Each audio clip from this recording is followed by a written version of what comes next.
Long range fuel tanks, do you need one? Check out this video.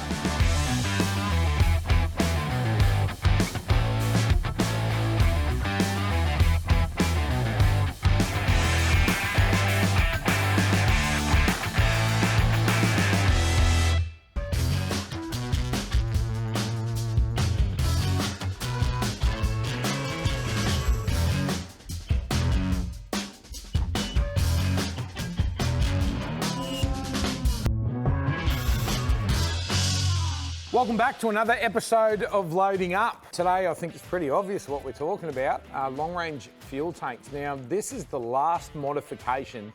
I'm the only one in the fleet now that doesn't have a long-range fuel tank currently. My 2500 has long-range tank, my Jeep's got one in it, Ashton's 105's got one in it, Dad's 300's got one in it, and my 1500, which I'm always towing the biggest loads, has got the smallest fuel tank. Didn't make a lot of sense. When the Blue Ram was on the trip down in Tasmania, I really struggled. I actually ended up with jerry cans in the back of the trip, and I think once we actually siphoned some fuel out of Mia's car to put into the 1500.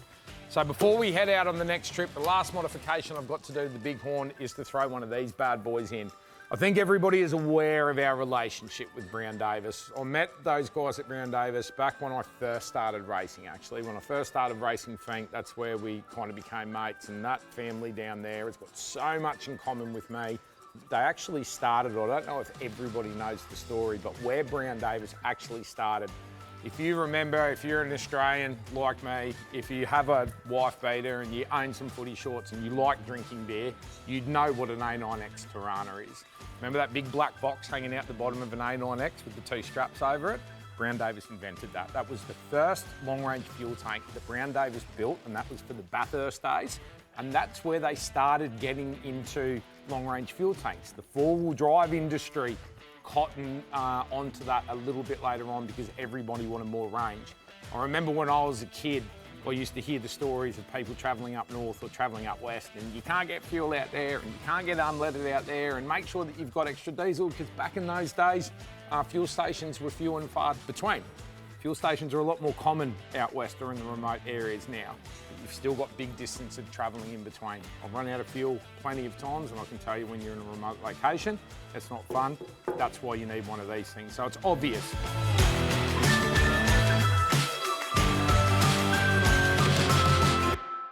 For the 1500, this is quite amazing actually. Standard, the Bighorn comes with a 98 litre fuel tank. This thing here that we're putting in, which is a full replacement, so you take the factory fuel tank out, you bolt this one in, 190 litres. So it doubles the range, doubles the fuel capacity that we're holding in the Bighorn. A couple of things I want to discuss with Brown Davis. These things are made out of 2mm steel. They're aluminised steel, so they actually buy those coils in specifically for making the fuel tanks. They've got baffles in between them as well, so everywhere that you can see these stitch welds as you go all the way along. And what that does is it stops that momentum of 200 kilos sloshing around inside the fuel tank. Makes it a little bit captive, obviously. The baffles have got holes in very selective locations to allow the fuel to flow through. They've got internal swell pots as well, so it makes sure that the pump is always picking up fuel. Proudly Australian engineered, Australian manufactured.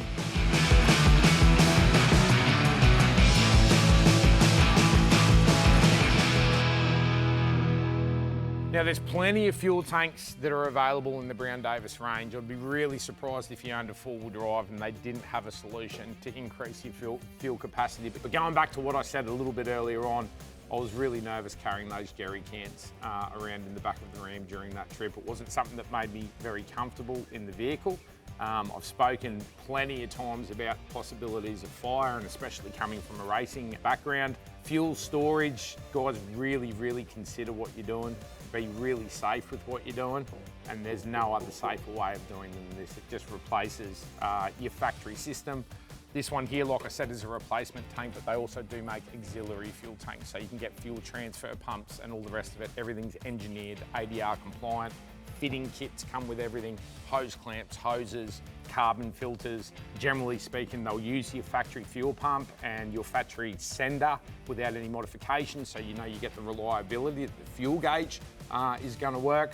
So there's quite a few things to consider outside of the fact of just installing a big black box under your truck that you don't see. Everybody focuses on the bling and the things that you can see, you know, when you pull up to a campsite or a car park, but consider the things that you can't see, because this thing could potentially save your life.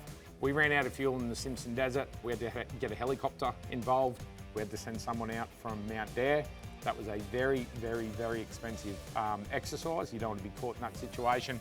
Jump on the Brown Davis website, check out the gear. There are stockists right across the country. There isn't a 4x4 shop that doesn't supply these things or have the capabilities of fitting them. If you're going remote, destination touring, this is one of those must-haves, and I feel like an idiot that it's taken me so long to install it into the Bighorn. But that's about it. I'm gonna take this next door. I'm gonna actually get the twins, get them to throw the thing in. It'll take about 3 or 4 hours, and I'm gonna finish loading up, and I'm out of here.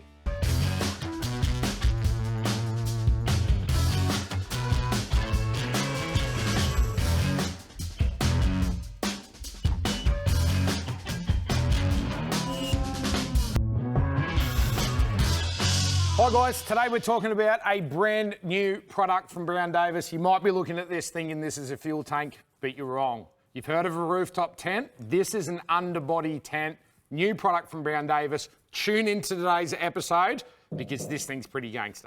No, that'll do. That's it. I'm done. Mic drop.